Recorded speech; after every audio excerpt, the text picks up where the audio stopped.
Баршаңызға сәлем. Бүгін витаминге толы тағам бауырдан котлет дайындайтын боламыз.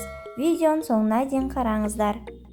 Бізге қажетті заттар бауыр, ұн, сүт, тұз, жұмыртқа және сәбізбен жуа қажет болады. Чеснок татымына қарай қосамыз және мен осындай роллтон специясын қосатын боламын. Алдымен бауырды жуып алып, оны осылай бөлшектеп турап аламын.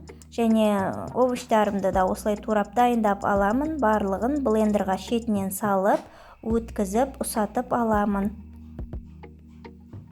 Сіздерде блендерға немесе мясорубкаға өткізсеңіз болады. Өте дәмді тағам және пайдалы және оп-оңай жасалады. Мен өзім бауырдан котлетін де және тортын да, салатын да жақсы көремін. Әрдайым жасап тұрамын.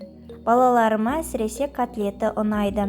Осылай барлығын өткізіп алғаннан кейін татымына қарай тұзын және 2 жұмыртқаны қосып, одан кейін сүтті қосып, жақсылап шанышқымен немесе венчикпен араластырып аламыз.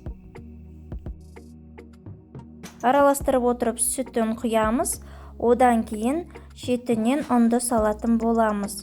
Ұнды қажетінше саламыз. Негізі астыға барлық ингредиенттердің мөлшерін жазып кететін боламын.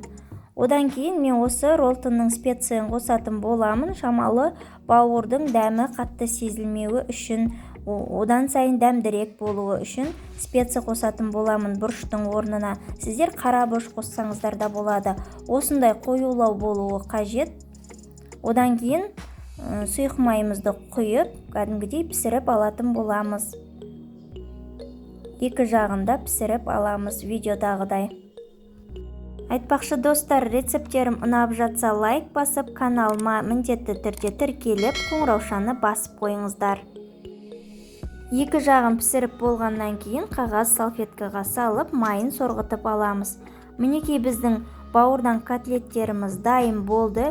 Өте дәмді болып шығады. Міндетті түрде осы рецептпен жасап көріңіздер достар. Сіздерге ұнайды деген ойдамын. Назарларыңызға рахмет. Қош сау болыңыздар. Келесі рецептерімді жіберіп алмаңыздар.